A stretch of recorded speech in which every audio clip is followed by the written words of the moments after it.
Good morning, everyone. This is Ron. We are getting started here on Sunday morning. Um, Yesterday was a good day, interesting day, because I love aha moments. I love things that I didn't see before, and it opens up a lot of stuff. Someone sent me a question, a text message, asking about Africans and culture in America. Why is it that we don't embrace it? And it wasn't worded that way. Those are my words. And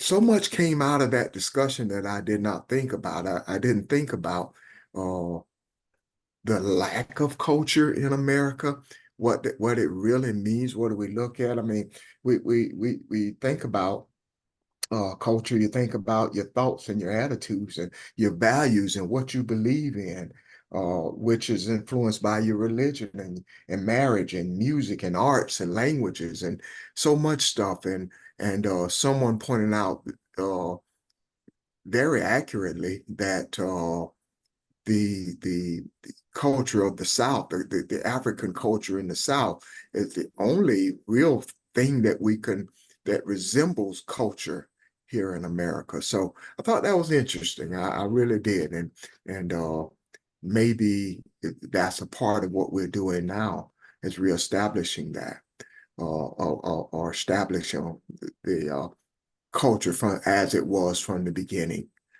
But I thought that was an interesting conversation. But any thoughts or questions about that or anything else that may have uh, gotten your attention?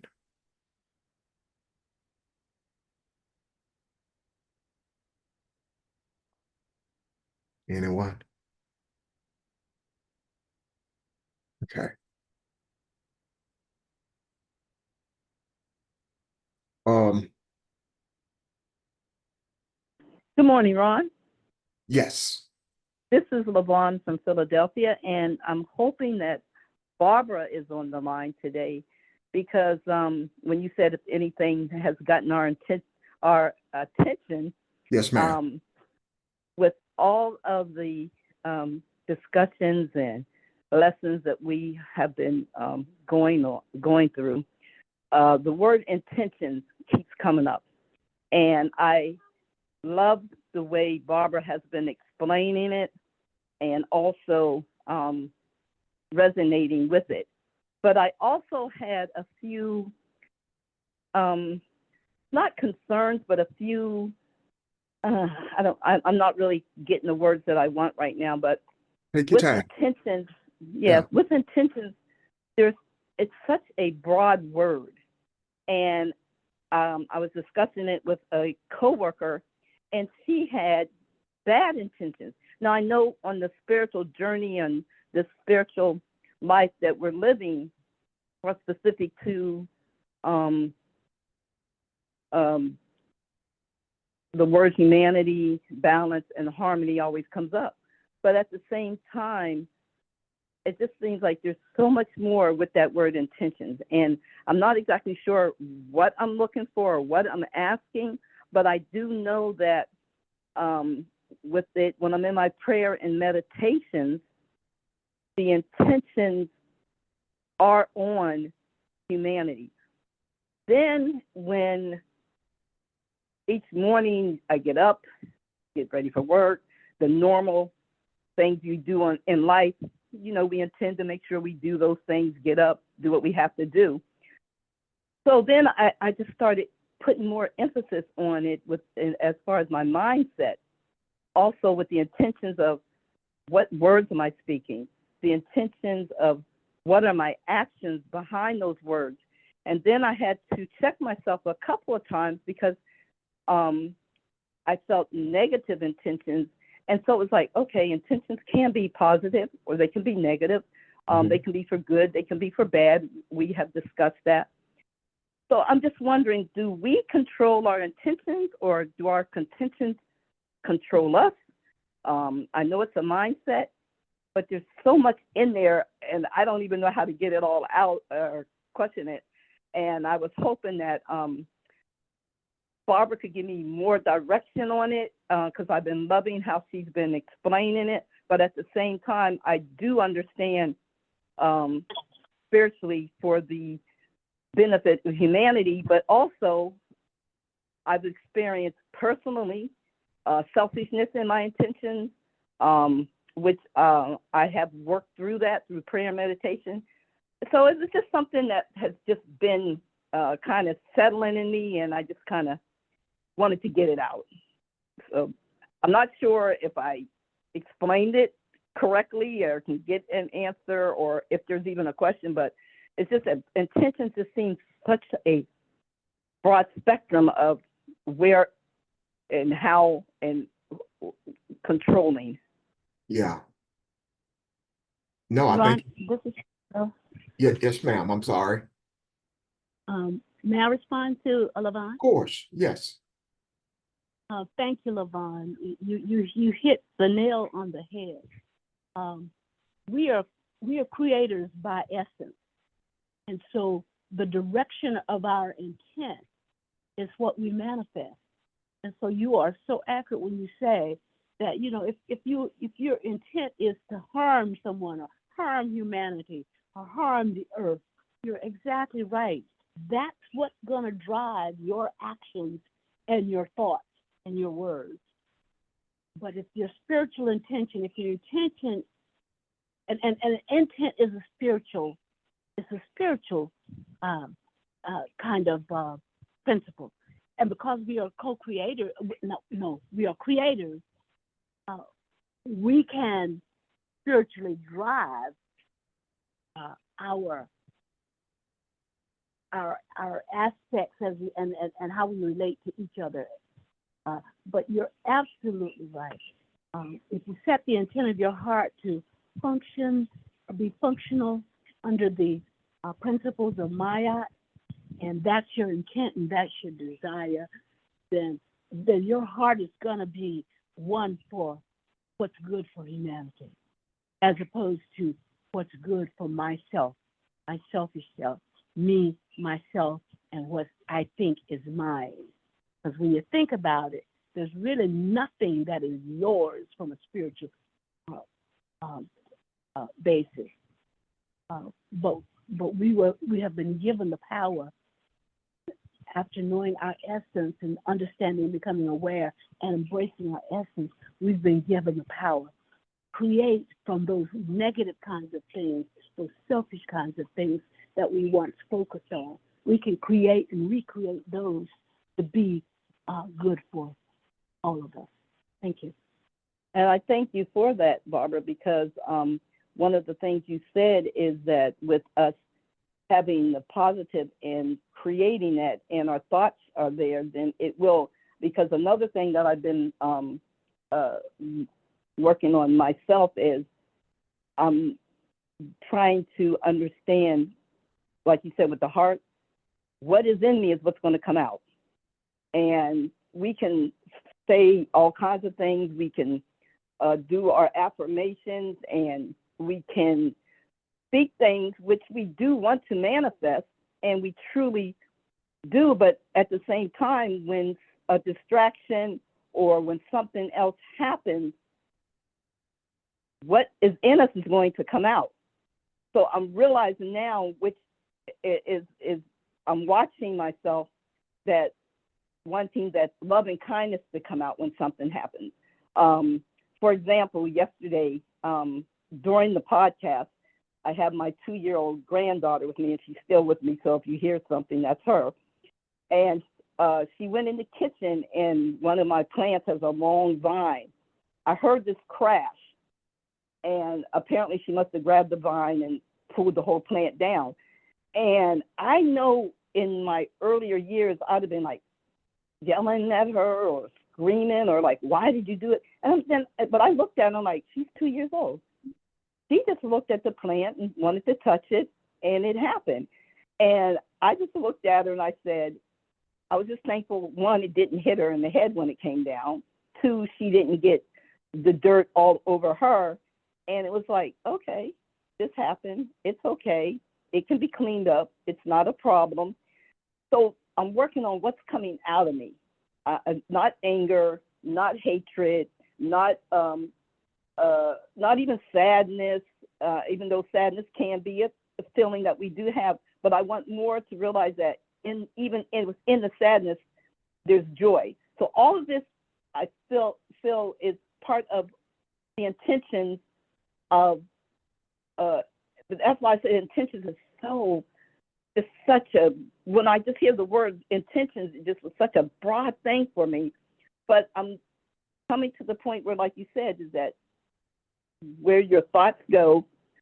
Unfortunately, George isn't on right at the moment, but he always says, where your thoughts go, your attention flows, or one of those things he says. But anyway, so that's what I'm doing more of and checking myself. But I thank you for that, because now I'm actually watching also what pours out of me in any situation. Thank you.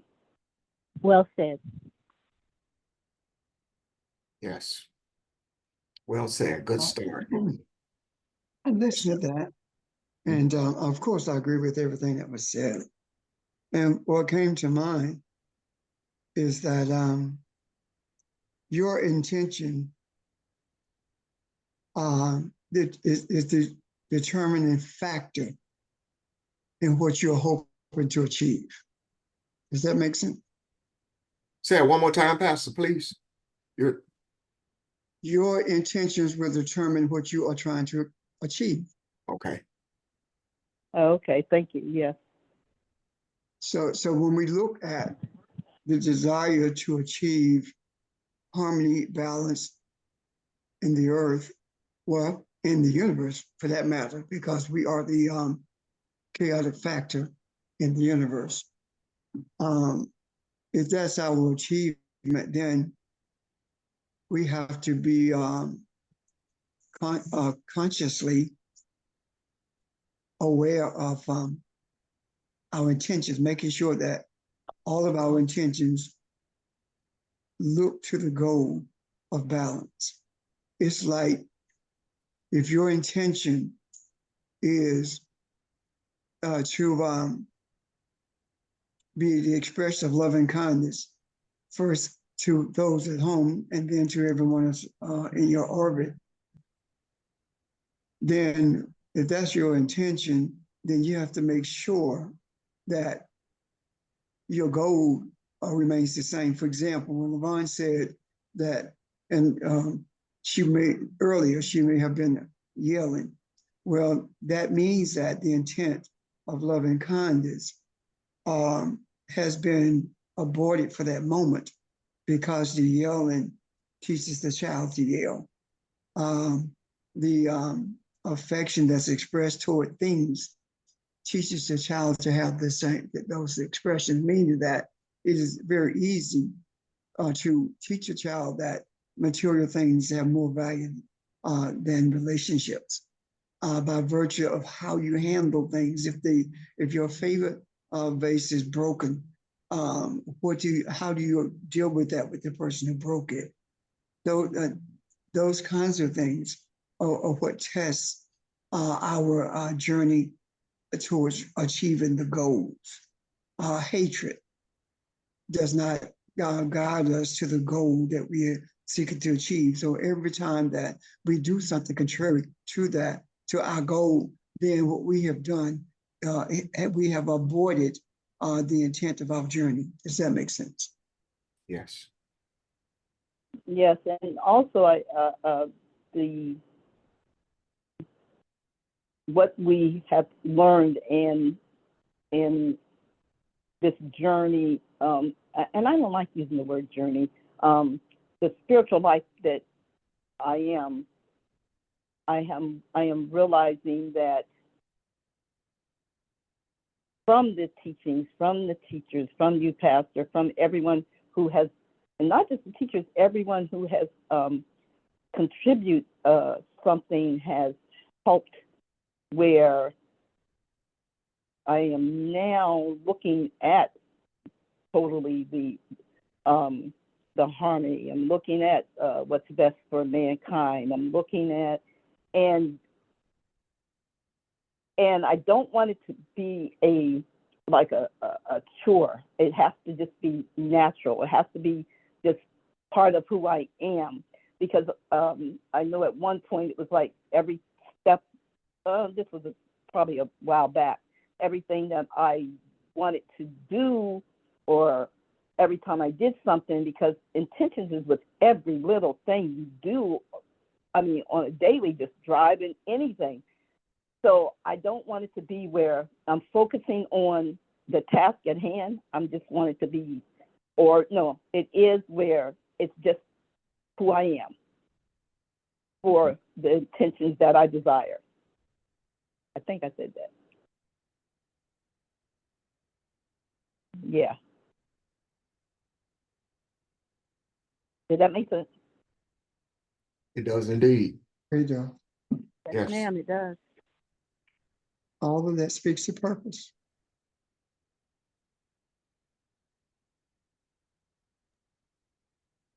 Good start. Anyone in any other questions or comments on what LaVon has said and what her question was? Original question.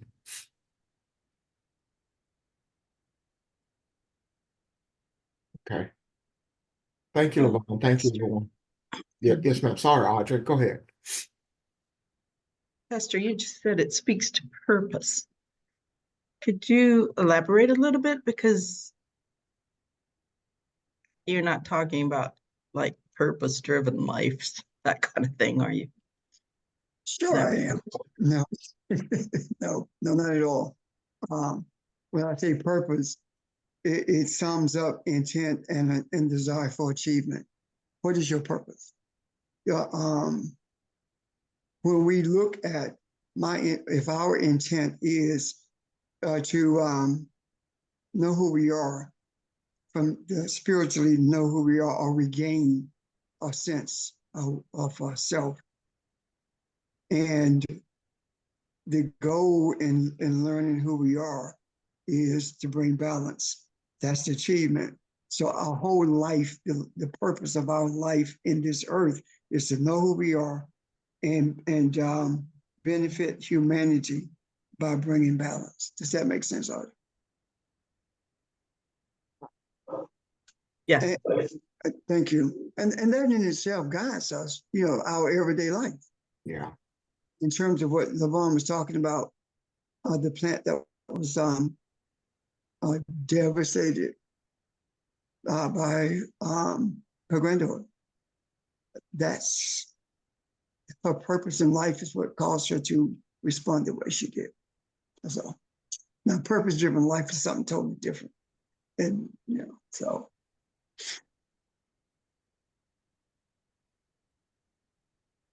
Okay. Thank you. Thank you, Audrey. Question. Anyone else? Questions or comments?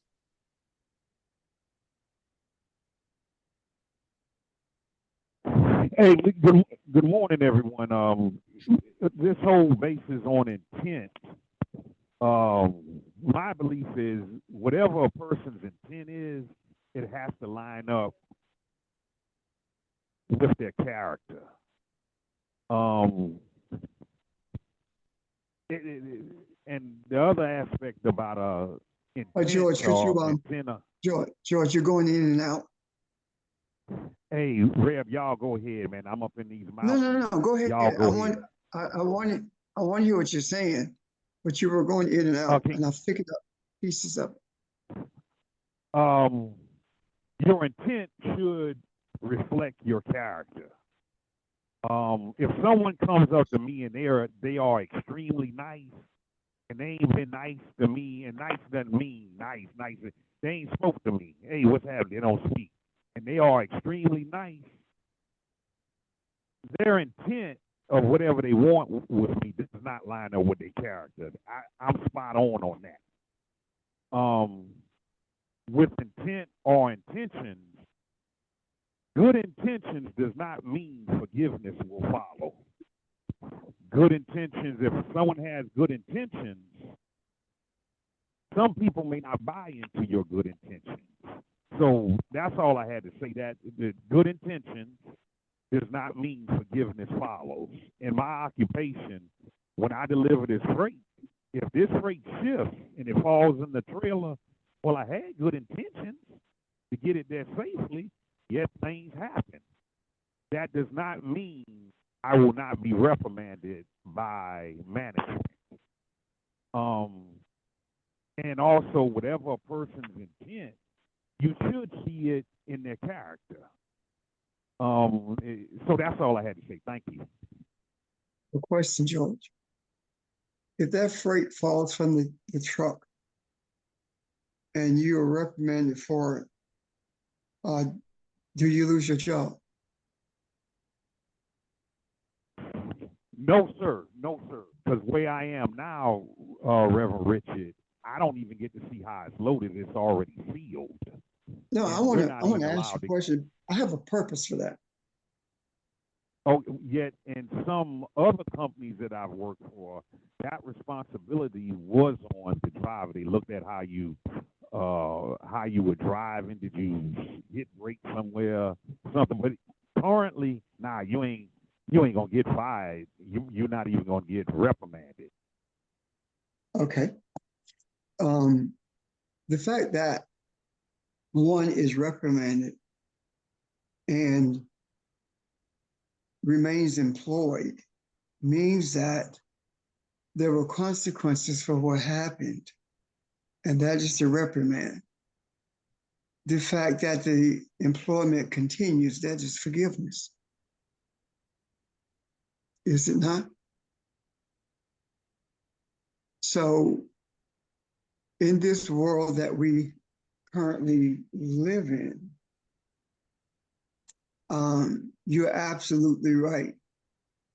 Good intentions are not necessarily followed by forgiveness, but there are instances where it is.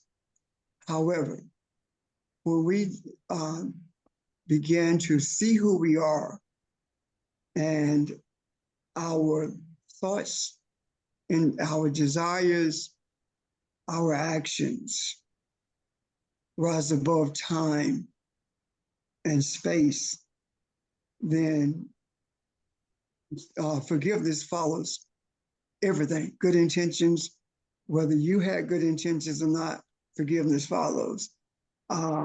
Whether someone did something to you beyond your control to effectively stop that from happening, forgiveness follows, even if it's something that is done to someone who is dear to you.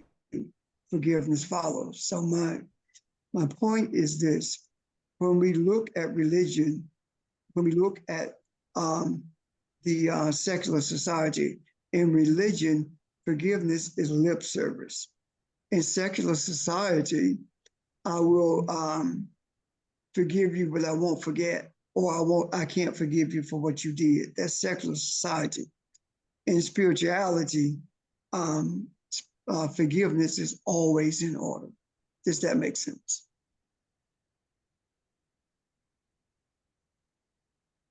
I'm not just asking you, George, all of you. Does that make sense? It does, yes. There is a pattern here. And the pattern that I'm beginning to see is one that speaks to secular society, religion, and spirituality. Religion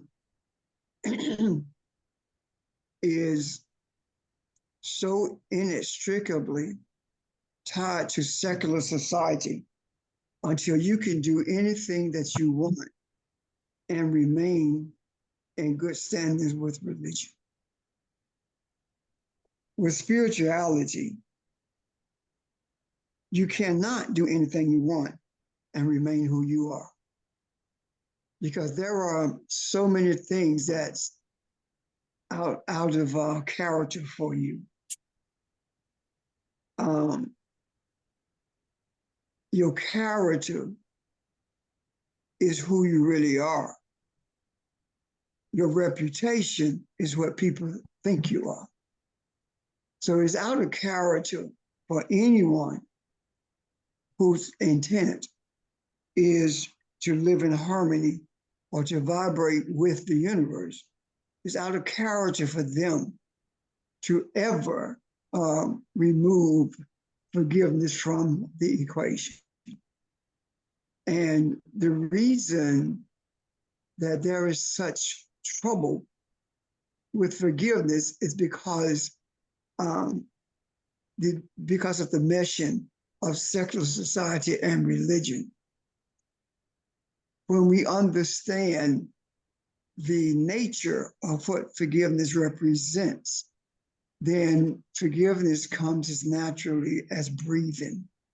And that is one of the reasons we spent so much time and spend so much time talking about forgiveness, because of the power of forgiveness and the indicators of forgiveness in relationship to religion, secular mindset, or spirituality. I'm done.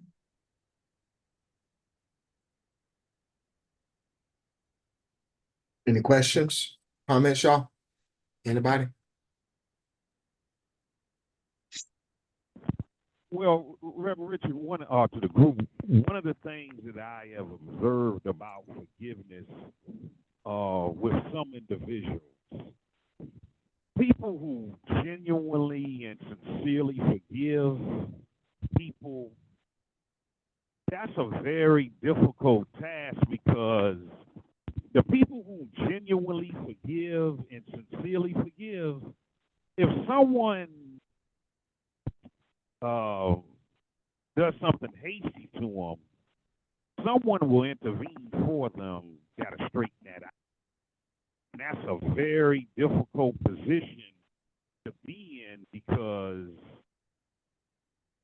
you don't know what that person will do. And that's just one of the things that I observe, that people who forgive genuinely and sincerely, they out here on the grind, feeding humanity. Anyone that does something to them that will have some impact on them,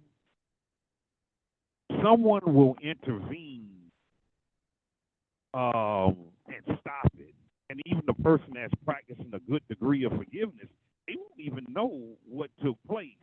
Yet that's just one of the things that I see in people who practice a very good degree of forgiveness and people who aid humanity. Thank you. Thank you for your presentation. The one who intervenes is the one who seeks justice. Forgiveness is only difficult because we have never been taught the true essence of forgiveness. Forgiveness, as it pertains to the teachings that we have received through our Christian background, is a play on words, because forgiveness, when you say you forgive someone, but you won't forget, you haven't forgiven them. Let me give you an example of what I'm saying. There have been many people that I have processed through forgiveness. And what I mean by that is, there are people who have sustained a great deal of harm, and they say that I have forgiven them, so why does it keep bothering me?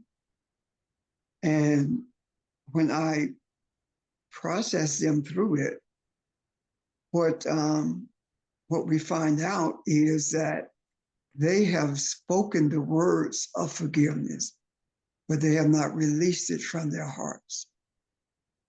And the struggle with that comes when they literally relive the event. I have processed people who have been raped. I have processed people who have committed murder.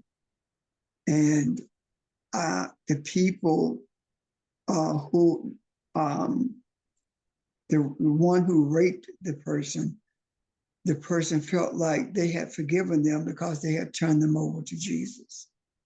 But when we went back through the process of the rape and relived it, and I said, can you see the rapists? Yes, forgive them. Tell them that you forgive them. That was difficult for them to do. We struggled with that. We struggled through that. But they were able to forgive them. And once they did that, and I took them through the process of again. And when we came face to face with the rapist, I asked them to say, I forgive you. It was easy. The difficulty with it is that, the difficulty with it is that we don't understand maybe that forgiveness is not a verbal suggestion. Forgiveness is 100% spiritual. Forgiveness does not necessarily have to be spoken to that person. Forgiveness is so powerful and unforgiveness is so entrenched in us until we don't know the difference between the two.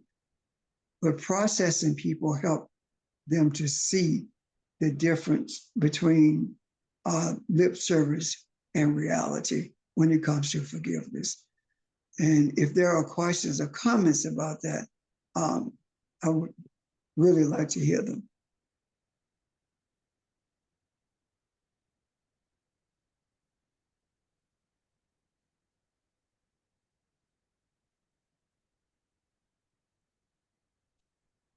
Did that bring any clarity, any more clarity? I think it brought clarity, excuse me. It is forgiveness probably, in my opinion, is, if not the most powerful, one of the most powerful things we've ever talked about.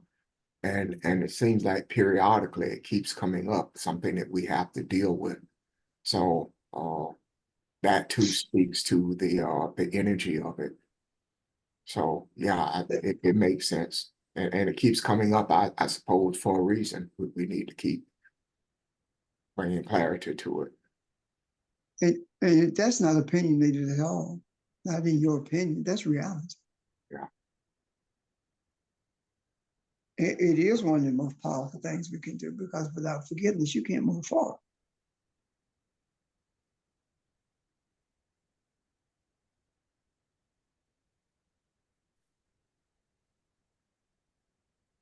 I'm done. Anyone else?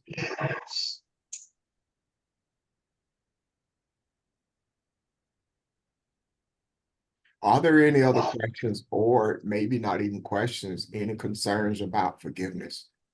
Like I say, we've talked about this on a number of occasions, but it keeps coming up, and that's okay.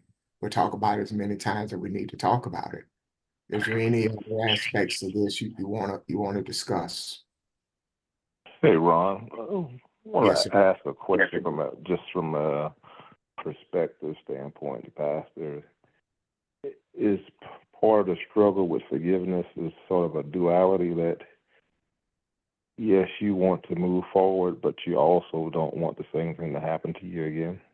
So you struggle with fighting against that portion of it as a protection method, but you also, I guess, from the flip side, how do you move forward? How do you process?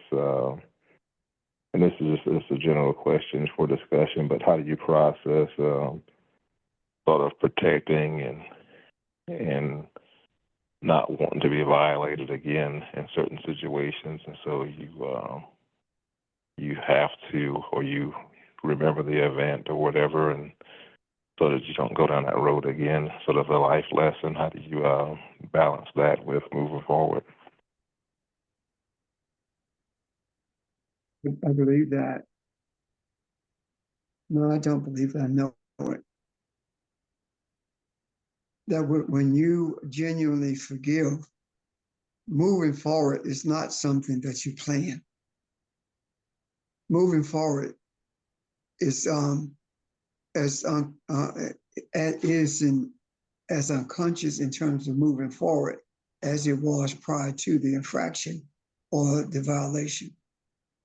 When it comes to protecting yourself or it being a source of protection, you just don't want it to happen again, then that is speaking to whether or not you are aware of who you are. What do I mean by that awareness?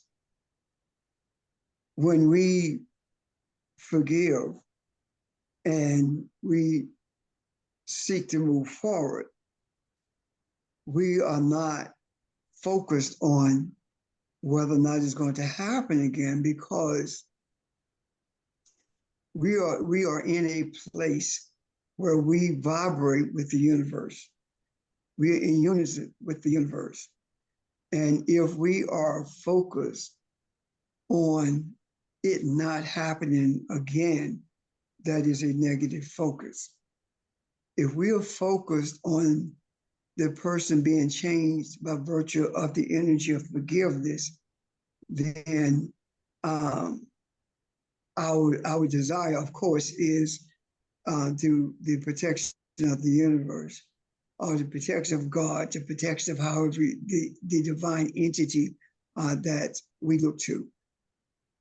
Not disregarding the reality that we are divine as well.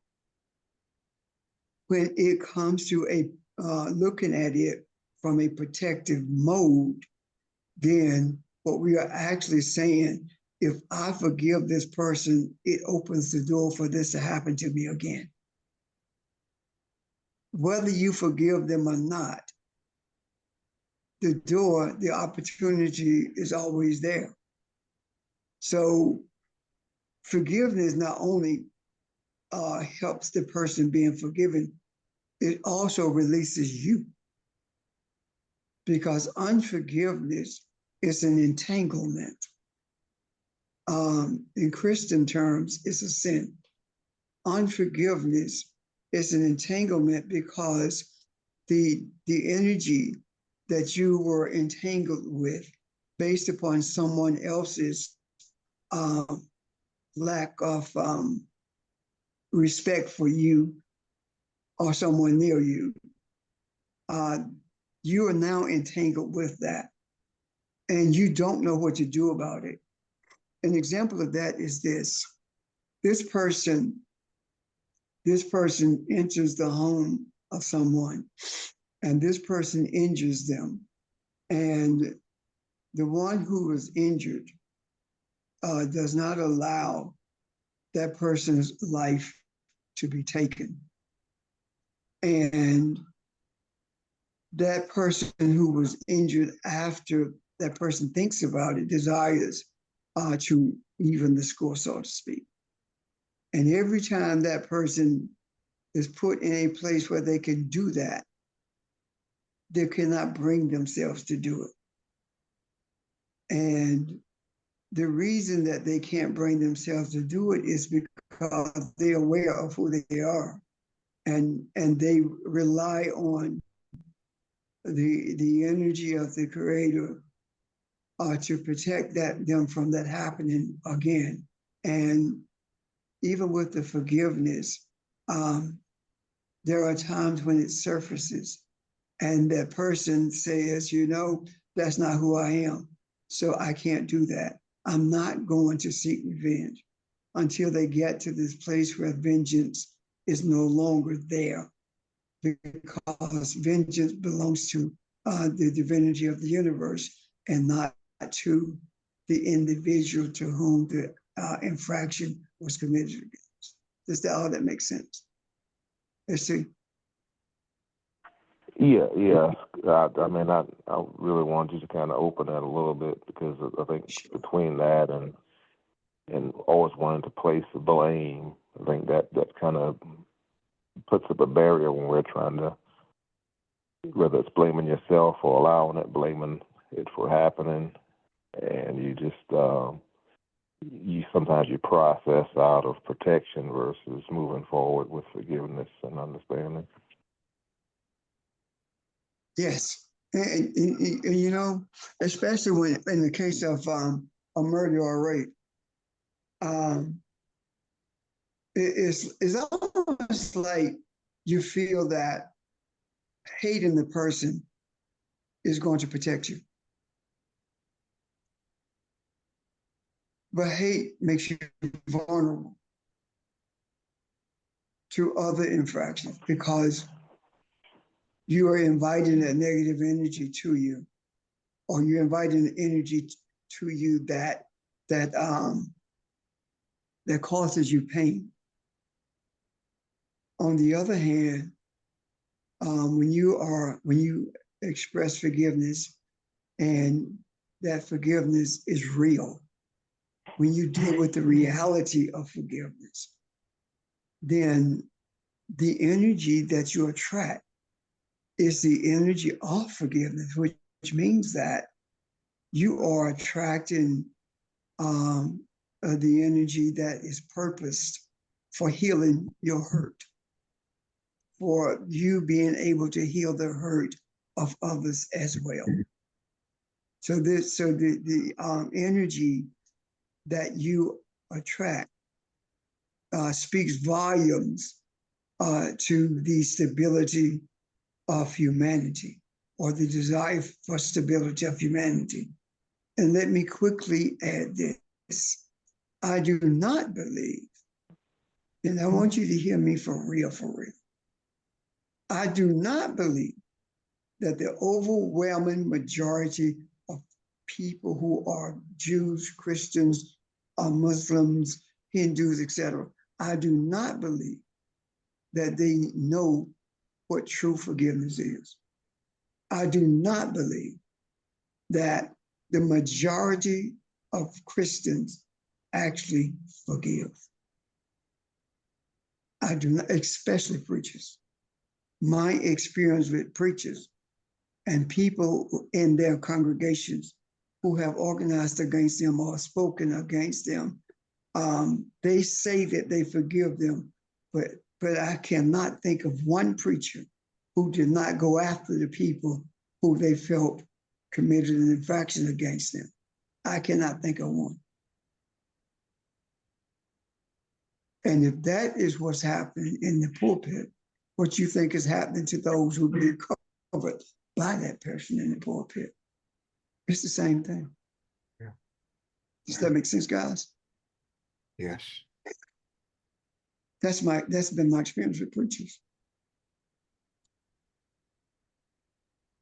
I have a quick question. Go ahead. So if that be the case, Pastor, so that means the majority of people are not being forgiven because you know, I know the Bible says, doesn't the Bible say in order to be forgiven, you have to forgive? So that means, wouldn't that mean the majority of people is not being forgiven? Yes, sir. Absolutely. Why do you think that there are so many struggles in church settings? So many battles? Let me share something with you personally.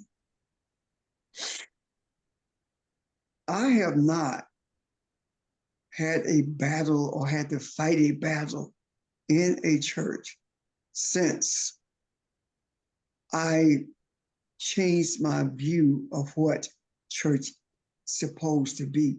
And this is before I know what I knew for what I know now, okay? When we began to teach, and there no choirs, no auxiliaries, because none of those things are biblical. It's simply teaching and helping people to understand the scriptures. When I was doing that and taking all the money off the table in terms of each auxiliary raising money, there has not been one battle that I have ever had to fight in the church. Now, when I say fight, please understand that I respond to those infractions that were coming after me.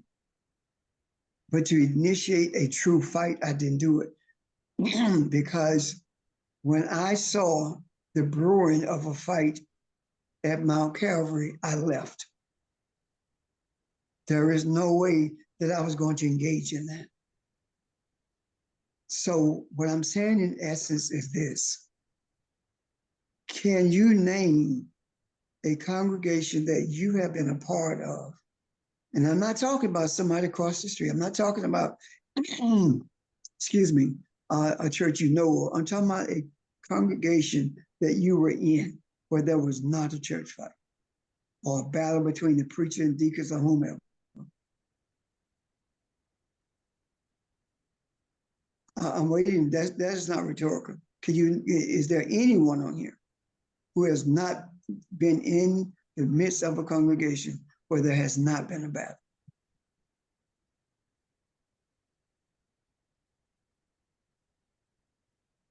Is that not something? Now, let me ask you this question before you come back, Lamont. Okay. Great New Faith Foundation, Monday night class. Can you think of one time we had a battle since we started this journey of understanding the scriptures? No, not one. No, Not one. not one. So what is the difference? The difference from the beginning was focused on understanding what was written in the book. And that led us to where we are now.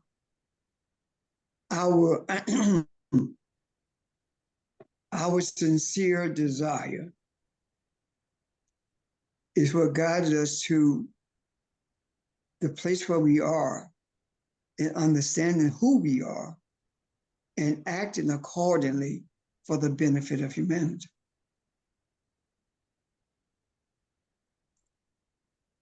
Lamont, were you about to say something else?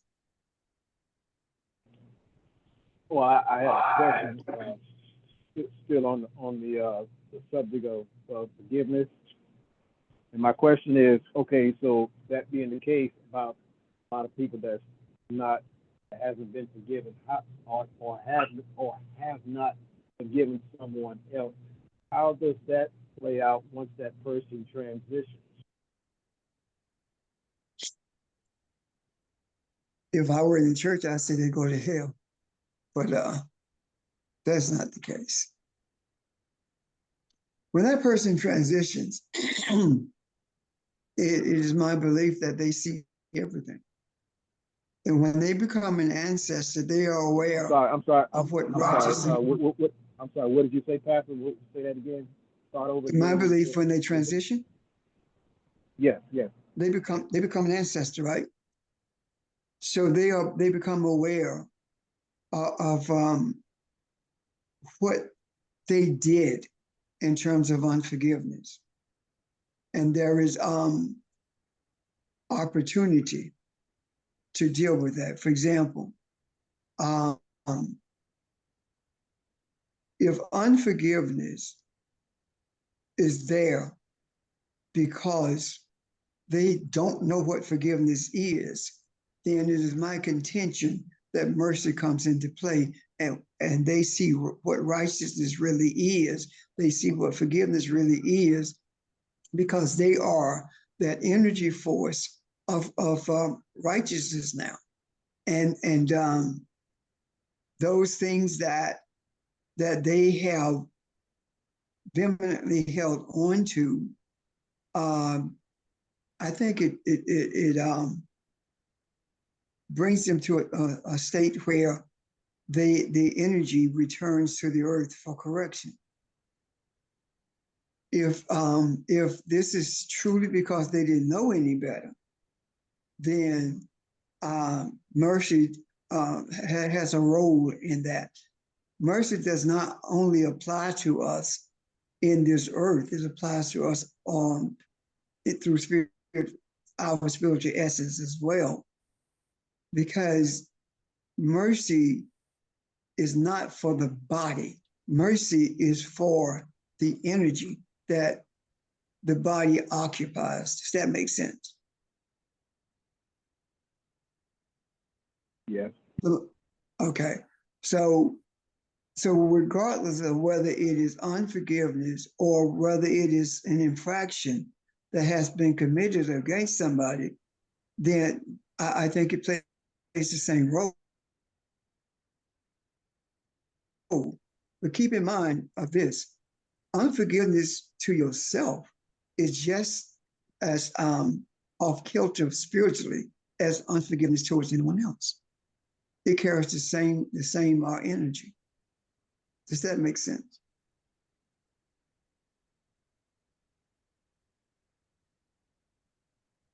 Yes, it does. Yes, it does. Okay. I also believe, I'm sorry, do you have something else, Lamont? No. Okay. I also believe that us on this line, especially with this discussion right now, bear some of that responsibility. I believe that the earth looks for, needs someone, and we talked about this, with bridging the gap, standing in the middle. When you transition and you see what goes on and you need forgiveness, you desire that you had done this, had forgiven. I think we can be the ones that bring that into the earth, because if not, to say that I am the ancestors and the ancestors are me, that has a very strong spiritual meaning. So I think that energy that we're talking about, and that desire that we're talking about, is aided by that human who desires, or who is seeking and has discovered his or her spirituality. So all of that is aided in bringing balance.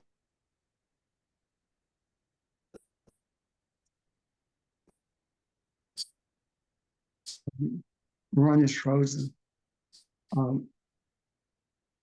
Bringing balance to the person as Between well those as two humanity. worlds. Am I seeing that wrong? Ron, you were frozen. So when you said that bringing balance, you froze and we couldn't hear you. Yes. So go ahead.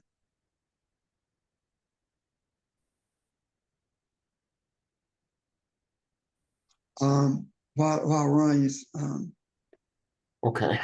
right, Ron, would you probably take your video down because you're freezing?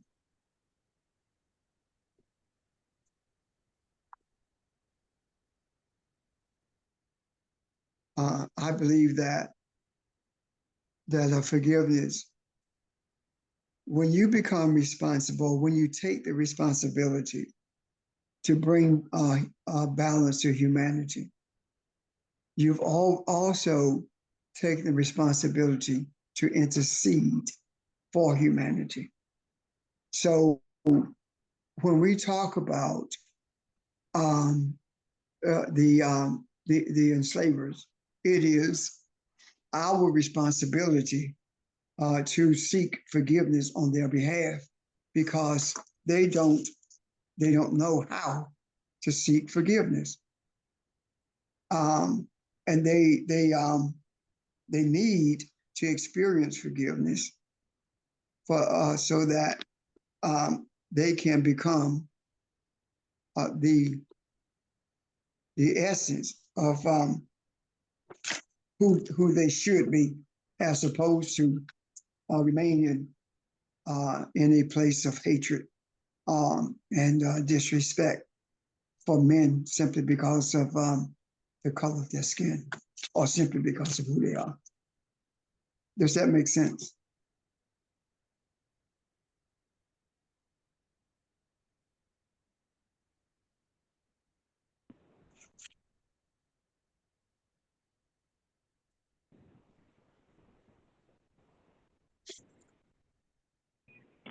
Um, Yes, it makes sense. Were Okay. you waiting on me, Pastor? Go ahead. No, I was waiting for you to get back, yes. Okay. No, I was saying the role that we play as the human who is spiritual, who has recognized his spirituality, has a role in that, in bringing these two worlds together, the world of spirituality and what the consciousness of the earth. So when you talk about somebody transitioning and having a desire to bring enlightenment or forgiveness into the land, or you are the conduit for that. You are the one that aids in that. Or if that is not the case, then to say that I am the ancestors and the ancestors are me, or the ancestors are the creator, is the creator, and all of that is one, then now all of that should have the same desirable output, same desire for spiritual enlightenment and forgiveness in the earth. So that person who transitions, I do not believe has that desire or has to bear that burden on his or her own shoulders. I want to ask a question that's not rhetorical. What if we in another life, maybe an ancient life, I don't know. What if the energy that we were when we first entered this earth realm, in the womb of whomever, what if we are here doing what we are doing because we were not so positive in another life, and the energy that was put in these bodies, or these bodies that this energy field, were for the purpose of correcting all that we have done in the past.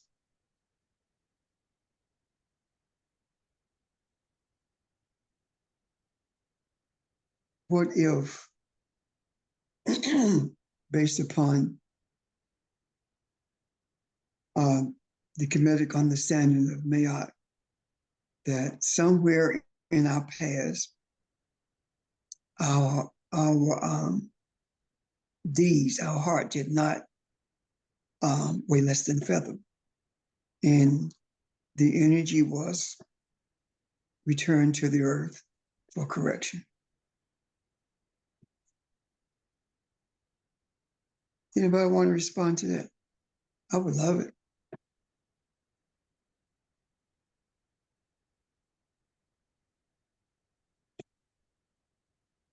Well, that is, I believe that, and I don't know how to elaborate on it any further than what you said. I believe we've all been here before. I believe we've had experiences, and what brings us back, I think, is, one or two things. There are things you left undone, or you having a desire to do the more after you see who you are. And maybe each time we come back, we pull back another layer of enlightenment and seeing who we are and what needs to be done. So I don't know how to explain it or elaborate on what you said, but I believe that. I don't think this is our first journey here. Let me carry it further. For those who are wondering whether that is true or possible, have you not heard people say, that child been here before? Mm-hmm. Have you not heard people say, that boy is just like his great granddaddy, and he never knew his great granddaddy in his life? His mannerisms, his thoughts, everything is just like his great granddaddy. Suppose that is a message to remind us that we have, and The other part of that is this.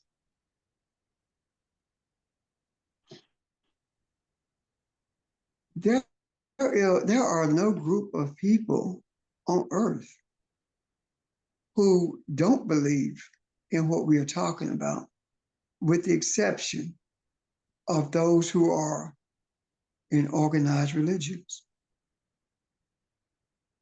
Even Christians don't believe that. Even the Bible says, when Jesus says, "Who do men say that I am?" What's the response? Some say that you are Isaiah, etc., right? Elijah. So that's talking about a return to a body of energy. So that system of, this principle of belief is widespread, but the understanding of it is not, and the acceptance of it is not.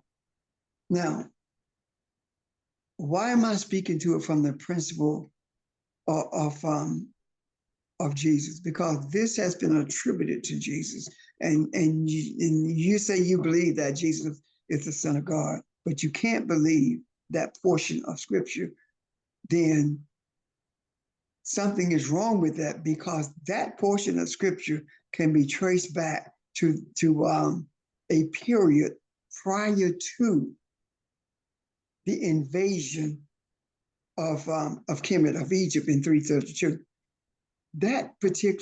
Those particular words are attributed to the priests, the priesthood of Kemet, and it has been attributed to Jesus now through the rewriting of the sacred writings of Kemet.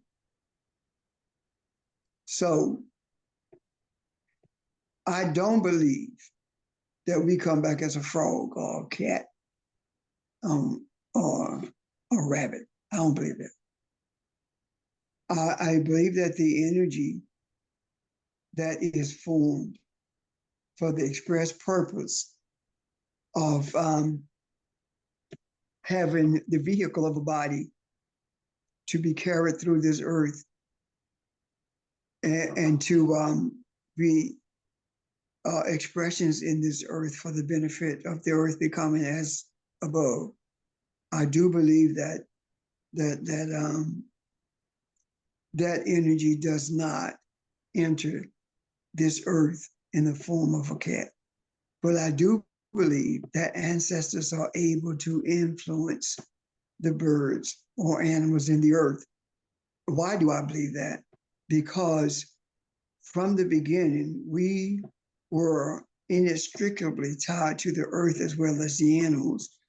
There are multiple stories about the Native Americans who were hunter-gatherers, and what they did as they traveled around the area, they were nomads, and there were buffalo who would cut one from the herd to be sacrificed for the benefit of the Native Americans, and that's widely recognized. So that influence is there.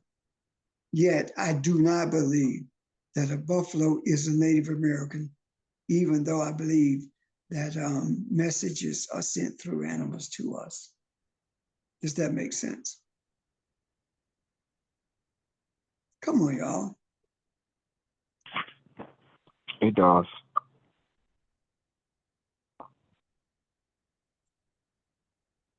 So, go ahead. My This my is- my my Go ahead, Ron. no, I was just going to say my beliefs are sort of different as well, and I guess I can't explain everything.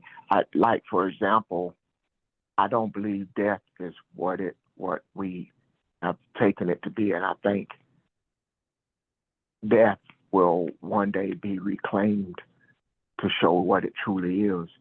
I never think death was intended to be taking somebody's life and completely removing them from the earth. When the scripture talks about and he lived to be blank, blank years and he died, I don't think that to mean a physical death. I think that means his authority, his belief systems died in the earth or put aside or were not adopted, move forward, and man in his lack of understanding and his religious and greed started slaughtering each other. So I think that recovery will one day come in the earth as well. That we all of that would be returned to its normal state, or all of that would be returned to its beginning. Now, what that looks like, even what that means, I don't know.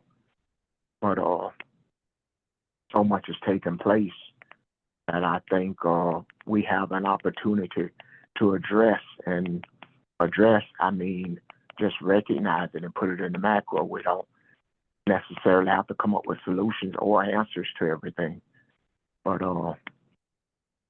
see it and talk about our desires for it. And so conversations like this, I think, are necessary. They don't really have an answer to them, but I think they're necessary. Agree with you. All indigenous people, I believe that about death. And that belief system has always been present until we were force-fed the contradictory antics of Christianity. One of my closest friends died, and I've been asked to eulogize him. And one of the things that came to my mind is this.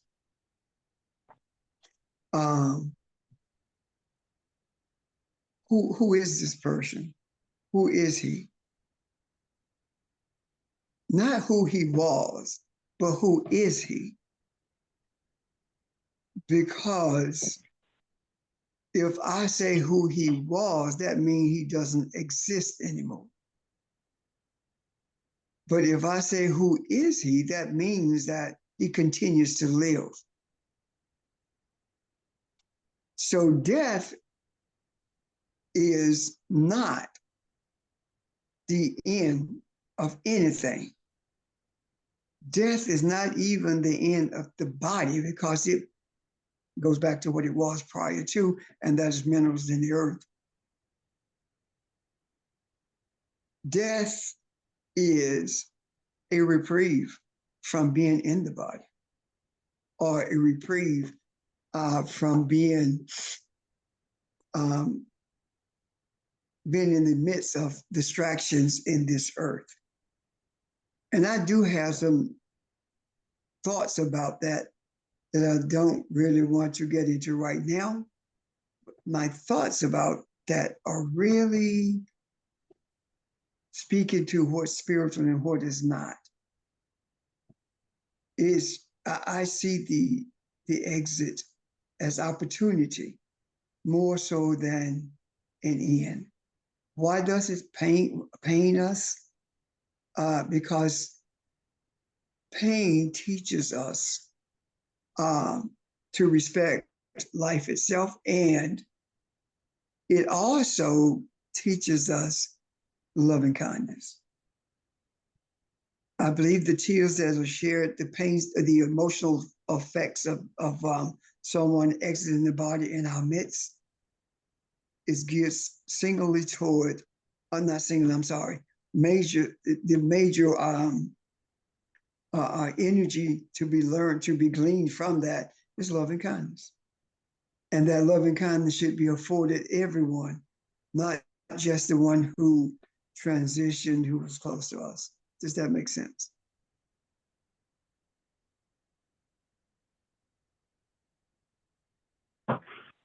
I'm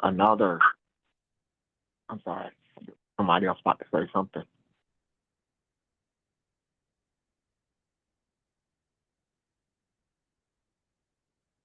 Another example of that to me, and this is man and his greed and selfishness changing things, because you have dominion in the earth. You can change things. And when wisdom says in Matthew and in John, it says the poor you always have with you. That's been misinterpreted. Two ways to look at poor. And I hope to get to explain this one day. When it talks about the poor you always have with you, that is like saying that when you become a mother, you will always be a mother.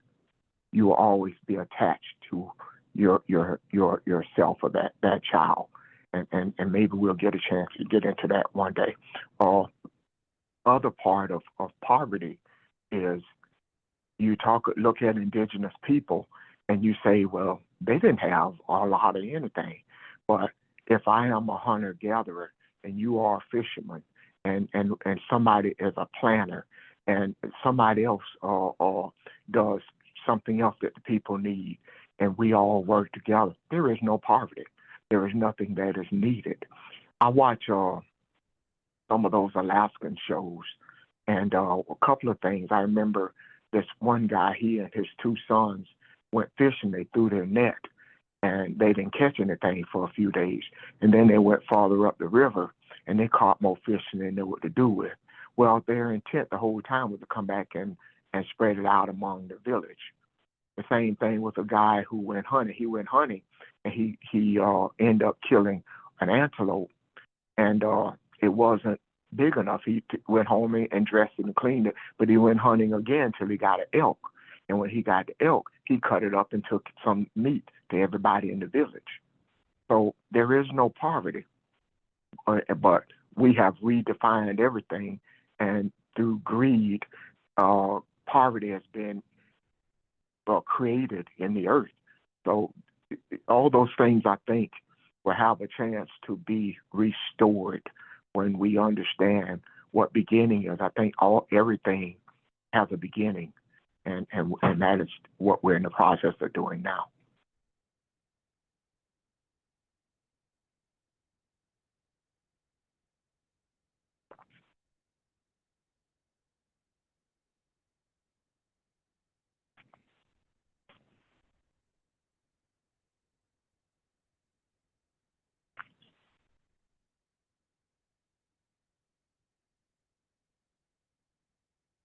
Any questions or thoughts on anything?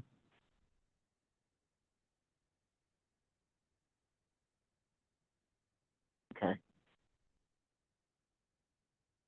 I want to say this too. I forgot to say it at the very beginning. You guys hear me sometime talk about the show Sunday Morning that comes on CBS. I don't know how many of you guys saw it this morning, but they showed an episode on TV. They were interviewing some of the Palestinians, and one guy in particular I thought was interesting because I'd never seen a show where an episode was dedicated to the Palestinian side and getting their side of the story and talking about the brutality and the bullying from Israel. And I thought that was interesting, and it even showed like when holidays come by to address the dead and those who have died in war, how the Palestinians and the Israelites come together to do it. It's a day of mourning, and it is done, in unity. And, some of those things you don't hear talked about. But I thought that was kind of interesting today to get some insight from one perspective, another perspective other than just Israeli side. So I just thought that was worth mentioning. Thank you, sir. Okay. You're welcome. Is there anything else to grab your attention? All righty. Maybe it's a good place to pause then. There's nothing else. I hope everybody has a great day, and I look forward to seeing you tomorrow evening. Thank you. Thank you. Have a great day, guys. Thank you. Tomorrow. Thank you. Everybody have a good afternoon.